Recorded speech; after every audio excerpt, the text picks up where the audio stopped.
The horizon burned, not with sunset, but with smoke, the thick, black kind that rolls low and hungry across the sky. The wind carried it west, curling the acrid stench into the nostrils of every living creature for miles.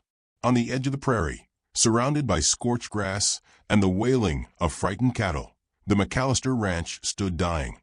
Sarah McAllister crouched behind a broken water trough, hands slick with blood that wasn't hers. The wooden boards creaked under her weight as she shifted to peer around the edge.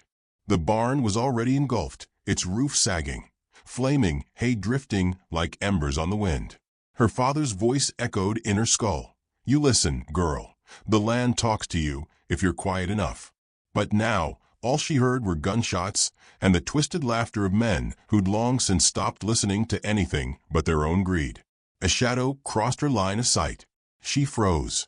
Clay Gannon, the man they once called captain, walked through the open gate as if he owned the soil beneath him. His long duster coat flapped behind him like wings of a dark angel, spurs singing against the earth. His eyes gleamed with madness and memory. This wasn't just about land. It was personal. "Where's the girl?" Gannon asked, his voice low, contemptuous. One of his men kicked open the front door of the ranch house. Another dragged out a bloodied figure, her father, limp but still breathing. Sarah clamped a hand over her mouth. "I reckon we make this loud," said one of the outlaws, a thick-set brute named Deke. "Send a message to them settler-loving bastards across the river." Clay didn't reply. He just looked at the old man bleeding in the dust, then turned his gaze toward the empty hills. "You taught me how to read maps, old man," he muttered. "Should have known you'd keep one last secret stash somewhere." Then, louder, "Find the girl. Hang her before dawn." Sarah closed her eyes. Her lungs burned, but not from the smoke. Fear gripped her tighter than any rope ever could. The last thing her father had said before they came was, "Run if they ever come back. Run to the canyons. Run to the people of the Red Earth." But she hadn't run. She stayed. A soft creak of wood behind her made her heart seize. She turned sharply, just a rabbit, darting through the broken fence. She let out a shaky breath. Her fingers brushed against the cold steel of her father's rifle, hidden beneath the trough. Only one bullet. She wasn't sure if it was meant for her protection or mercy.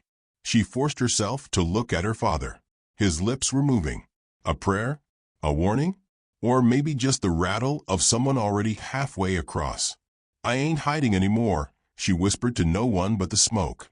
Clay's men moved methodically. One torched the chicken coop. Another tied a noose to the tree where Sarah had once hung garlands during spring festivals. Everything was being unmade. And then, hooves. Far off, too distant for the men to notice. But Sarah heard them, felt them even. A rhythm in the earth, a slow, measured beat. Not a posse, not riders in haste. Just one. A single rider cutting through the edge of dusk. He paused atop the ridge, a silhouette against the blood-red sky. Wind whipped his long braids, the horse beneath him a dark blur. Sarah's breath hitched. She blinked, and he was gone. The rider hadn't come from town. That much she was sure of. Townfolk wouldn't dare. And he didn't come fast enough to be a savior. Maybe he wasn't coming at all. Gannon barked orders. Two men strode toward the barn to check for survivors. One lingered at the well, took a swig of water, then spat in the dirt. "Ain't nothing here but ashen ghosts." Sarah tightened her grip on the rifle. And then, from the house, came a sound she hadn't expected. Her father's voice, rough, torn, but unmistakable. "You boys got no idea who you're messing with." Gannon turned. "That's so." "She's not alone," her father coughed.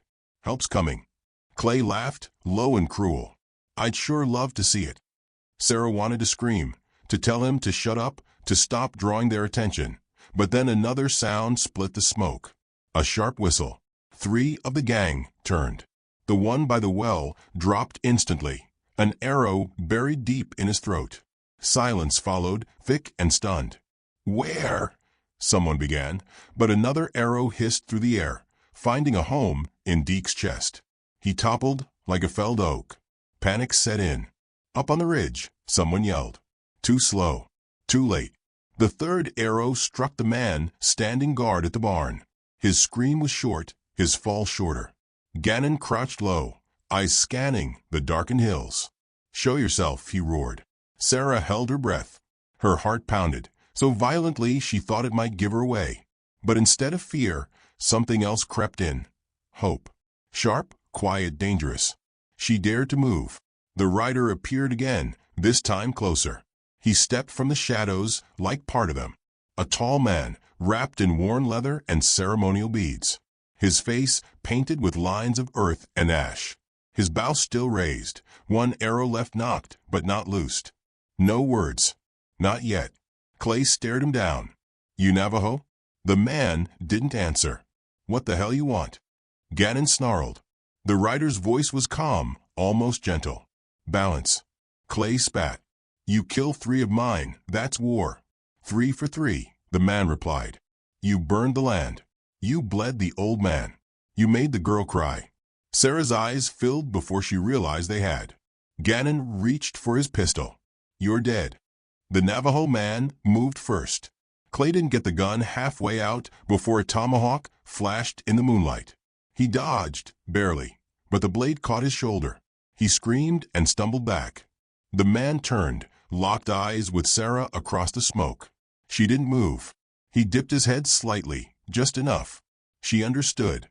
Without thinking, she rolled from behind the trough, sprinted low and fast to the barn. Gunfire cracked behind her, but none found its mark. She dove through a gap in the slats and didn't stop until she reached her father's old saddle hidden in the shadows. Inside the bag, a flint knife, a flask, and something else, a map. The one with the canyons. The one she wasn't supposed to see until it was time. She grabbed it all and ran back, heart pounding like war drums. As she crossed the yard, something caught her eye, the silhouette again. The Navajo man was already gone, vanished back into the smoke and sagebrush. But now she had a name for the feeling in her chest. It wasn't just fear or grief. It was fury and purpose. She didn't know who he was or why he'd come. But he had changed something. The ranch might be lost. Her father might not survive the night. But Sarah McAllister wasn't waiting for the sun to rise over her noose. Not anymore. She tightened the rifle strap around her shoulder, pressed the map to her chest, and disappeared into the smoke. The land would remember, and she would make sure the men who lit that fire never forgot. He moved like smoke through the ravines, silent and knowing, as though the land itself had whispered where to place each foot. The horse beneath him, a pale-eyed Mustang with scars along its flank, made no sound but for the soft exhale of breath. Above them, a hawk circled, not for prey, but as a sentinel. Teneh, son of the Bitterwater clan, didn't need signs to know something was wrong. The air had shifted. Too warm for evening, too quiet, and the wind no longer smelled of sage and pine. It carried ash. He slowed the horse, dismounted, and pressed his palm to the earth. Warm. Not from sun, but from fire. A brush blaze? No. This heat was vengeful, controlled, human. He had seen this kind of fire before, years ago, when soldiers razed a Navajo village in the canyon shadows. He had been a boy then, too young to stop it, too old to forget it. The memories lived in the dark corners of his bones, and tonight those corners stirred. He rose and turned his eyes westward. Smoke painted the sky a dull rust, and in it he saw movement. Not flames, not riders, visions. The old kind. He saw a stag running toward a cliff, a wolf circling the stag, and a crow perched on the wolf's back. A test, the old ones would say. A call for balance. He mounted again and rode low along the ridgeline, eyes always scanning. He did not need to ask why he was going. His legs already knew. A promise made long ago now called for repayment. The name McAllister came back to him like a half-remembered song. A rancher who'd offered water to a wounded Navajo years ago, defying his own kin to do it. Teneh had never met the man, but he had heard of him. And more than once, the desert had returned what was given. The trail grew steeper, rock giving way to sand. As he moved, Teneh spoke to the wind, not prayers exactly, but conversations murmured in dine. He asked for strength, for the eyes of the owl, for the silence of the snake. Near the crest, he paused. Below in the basin was the ranch, or what remained. The house sagged under a scorched roof. The barn was a black shell. Fires smoldered in angry patches, and figures moved among the wreckage, tiny from this distance, but unmistakably armed. A noose hung from a dead cottonwood. He counted 8 men, maybe more hidden. He reached behind his saddle and removed a longbow carved for mountain yew, worn smooth by use. Beside it, a bundle of arrows, fletched with raven feathers. Not meant for war, but neither were the lives those men had taken. Something stirred in the tall grass beside him. A coyote, thin and limping. Its ribs showed through its fur. It watched him for a moment, then turned and padded away, vanishing into the brush. Teneh nodded once, as though in reply.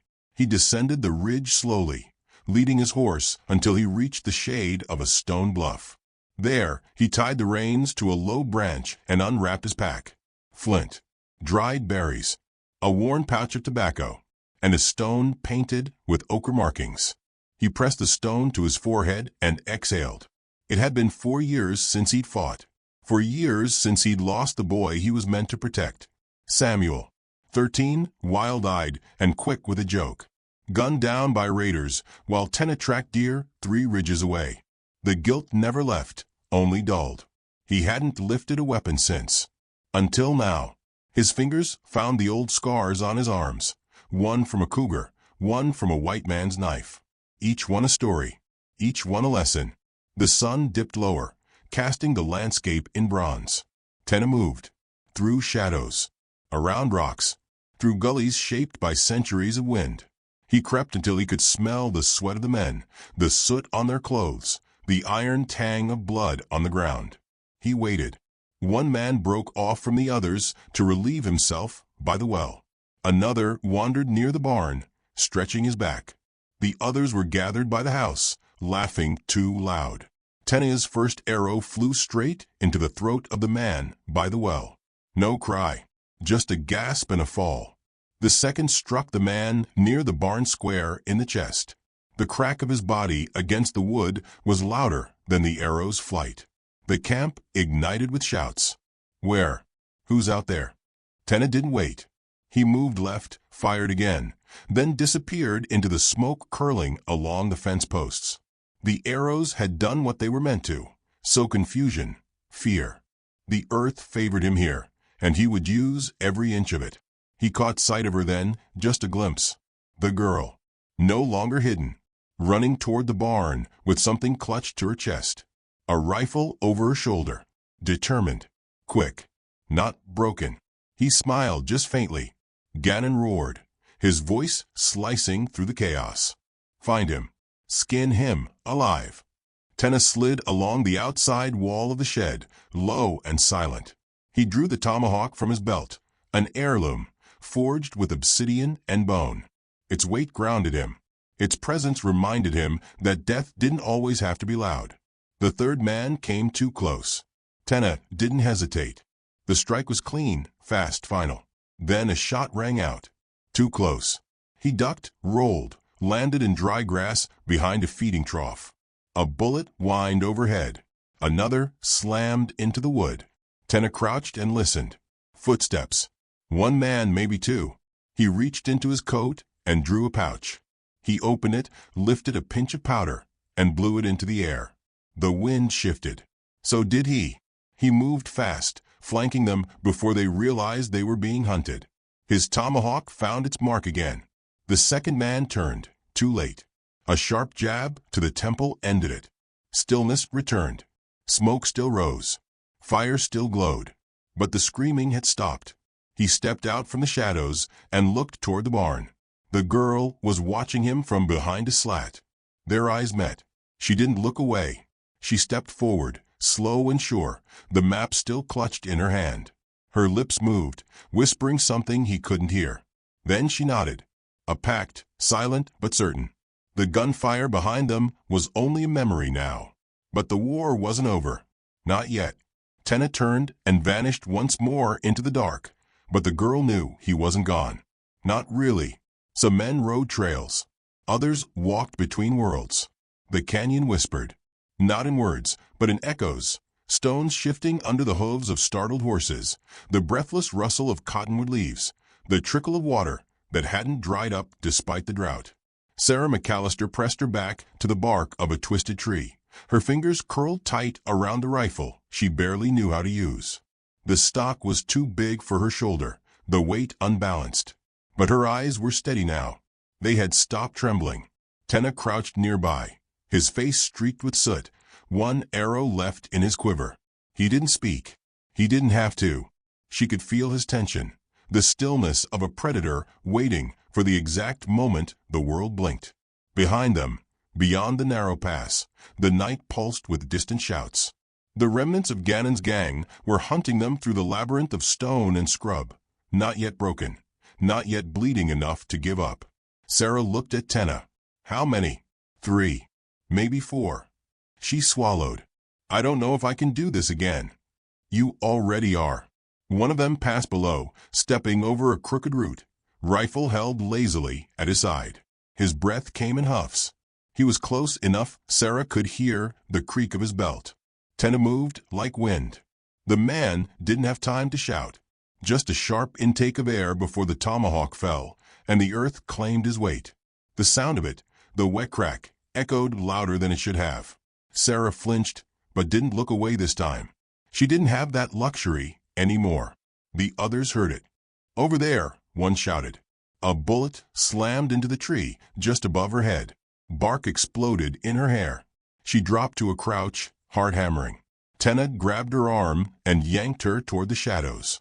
They moved fast, low, weaving through the cottonwoods until the terrain tilted and the old riverbed opened beneath them. They slid down the embankment in a shower of dirt and stones. Sarah hit hard, but didn't cry out. She rolled, came up on one knee, and pointed the rifle like her father had taught her. Elbows in, chin low.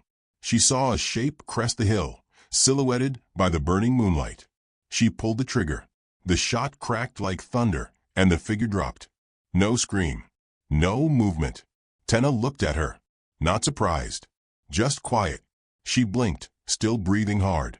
I didn't think I would hit. You did. She wasn't sure if it felt like winning or losing. Her hands trembled, but only after it was over. They kept moving, deeper into the canyon where moonlight couldn't reach. The night smelled of iron and old things. Sarah remembered her father talking about these canyons once, said the ground here was older than time, that it remembered blood like it remembered rain. She hadn't believed him. Not until now. They stopped beside a broken stone altar half buried in sand. Teneh crouched and placed a hand on it, whispering in dying. Sarah didn't ask what he said. Instead, she sat down and pulled the map from her coat. It was torn, dirt-smeared, but still legible. A crude sketch of the basin and the winding canyon trails. Her father had drawn it years ago, for reasons he never explained. Until tonight. She looked up at Teneh. Do you think my father knew this would happen? Teneh didn't answer right away. He looked skyward, as if consulting something older than memory. Maybe not in words, he said at last. But the old ones, they feel the shape of coming storms. Some men learn to read that wind. A silence settled between them, not empty, but heavy with unspoken truths. Then a shout, closer this time. Angry, panicked. They're getting near, she said. They're getting careless. They moved again, circling back toward higher ground.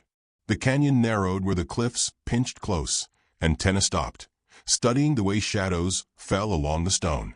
He pointed to a path barely wide enough for one rider. We hold them here. Make them come to us. Sarah nodded. And if they don't, they will. She took her place behind a jagged rock, lying prone with the rifle steady across her arms. Teneh stood beside the cottonwood at the edge of the path, silent as stone. Footsteps. Scuffling. Then a voice, Clay Gannon's, harsh and raw. I know you're out there. You think you can hide in rocks and dirt? You think some redskin with a bow's gonna save you? This ain't over, girl. Sarah's lips pressed tight. You hear me? Clay shouted. I know what your father did. giving water to savages. Thought he could turn the land into something pure. But there's no pure out here, girl. Just power. Teneh stepped forward. You want power, he called. Come earn it. A rifle barked. Teneh dropped low behind the tree. Another shot. Bark splintered in every direction. Sarah spotted the flash of muzzle fire and squeezed the trigger. Miss. She adjusted. Waited. Another flash. She fired. This time, a man cried out and fell. Clay's voice cursed and snarled. Teneh rose with a roar and hurled his last arrow, not fired, but thrown like a spear. It struck home with a dull thud, followed by the sound of someone tumbling down the rocks. Two left. Gannon charged into view, pistol in one hand, Bowie knife in the other, eyes wild with hate. Sarah tried to fire again, empty. She backed up, fumbling for another round. Too slow. Teneh met Gannon head-on. Steel met obsidian. Flesh met fury. They collided with the sound of thunder. Teneh blocked the knife, twisted away. Clay slammed a fist into his ribs. Teneh staggered, but didn't fall. He moved like the river, bend, strike, retreat. They grappled in the dirt, feet slipping on blood-slick stone. Clay drove his elbow into Teneh's jaw and broke away. Raised the pistol. Sarah shouted, Teneh. The Navajo warrior twisted just in time. The shot grazed his shoulder instead of his heart. Clay aimed again, but hesitated just long enough. Sarah was there. She tackled Clay from the side, screaming. The two tumbled, dust flying. She bit Kick Claude. He slapped her away and scrambled to his knees. But she still had the rifle. It hit him across the face with a crunch. Once. Twice. He collapsed, dazed. She stood over him, trembling. The rifle barrel pressed to his chest. His mouth moved. You don't got it in you. She looked him in the eyes. No, she said. But I've got more than you ever did.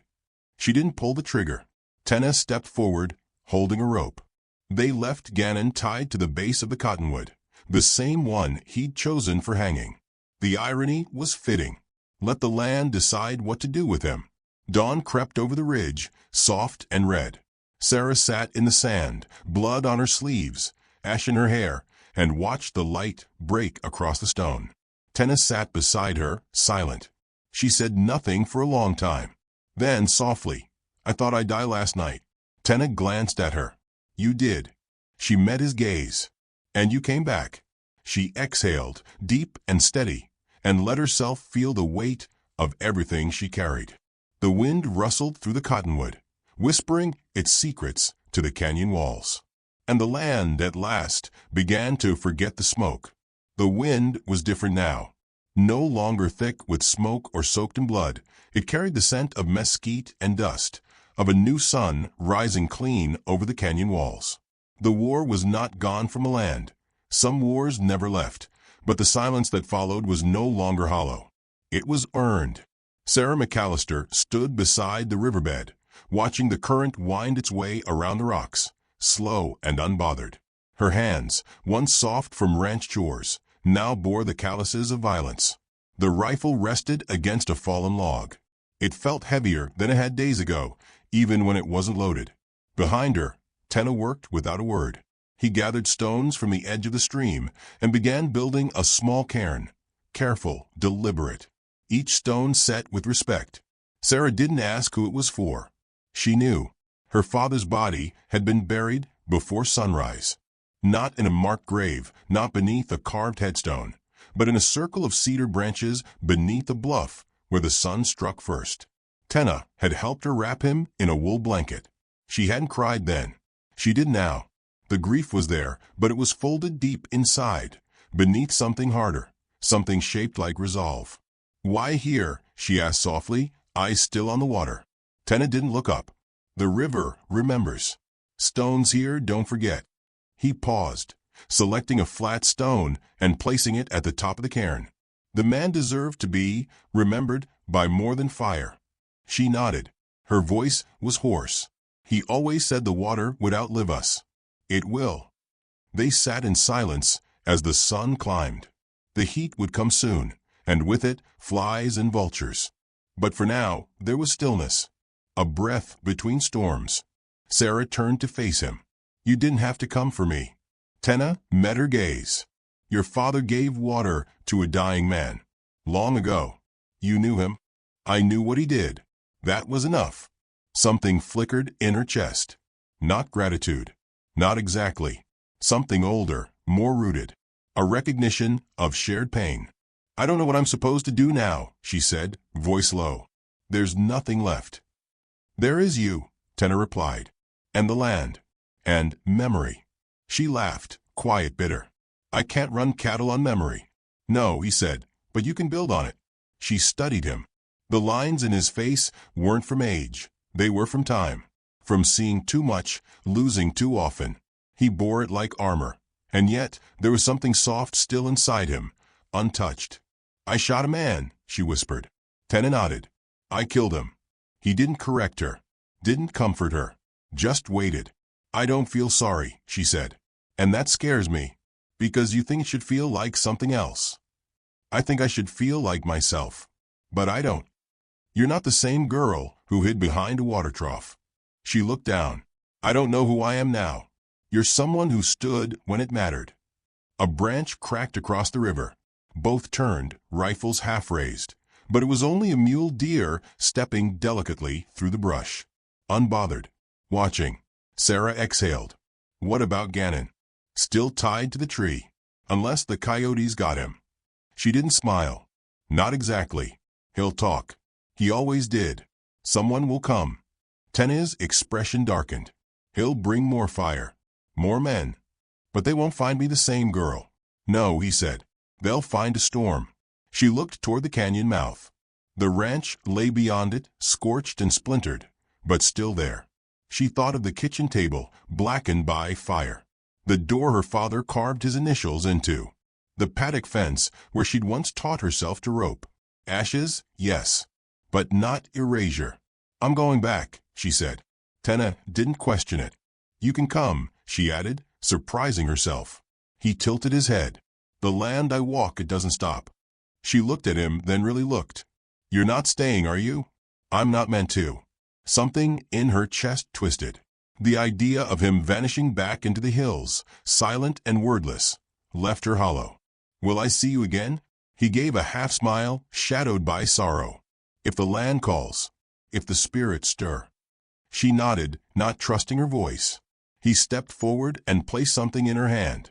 A pendant, a small piece of turquoise wrapped in sinew. Warm from his body. She curled her fingers around it. For strength, he said. And for balance. She didn't let go of his hand right away. Neither did he. Then he turned, mounted the pale-eyed Mustang, and rode. She watched until the dust swallowed him. Later, when she returned to the ranch, she found the fields burned but the well untouched. The water still ran cold. She cleaned the soot from the barn wall, pulled what tools she could from the rubble, and lit a single lantern in the window. A signal, not of surrender, but survival. The cattle were gone, the fences shattered, but the sky still turned red at sunset, and the wind still sang through the cottonwoods. And so she began again, nails driven by her own hands. A corral slowly rebuilt, seeds planted where ash had settled thick. No one came for days. Then one rider. Then two. Folks who'd heard. Folks who remembered her father. They brought hammers, seed, fencing wire. Sarah McAllister became legend, not because of the fire, but because she didn't leave when it came. One evening, months later, she stood at the edge of the field, staring out toward the horizon. The pendant hung around her neck. She swore she saw a figure atop the ridge, still as stone, watching. She didn't wave, but she smiled. The wind lifted her hair, and she closed her eyes. Somewhere a hawk screamed. Somewhere, the land whispered a name that wasn't hers, but would always be tied to her story. And you, listener, you reader of dust and blood, remember this. The West doesn't always bury its stories. Some walk between the cracks of time, between bullet and breath, between vengeance and peace. If this story moved you, don't forget to like, subscribe, and share your thoughts in the comments. Some tales deserve to be remembered. This one rode on the wind.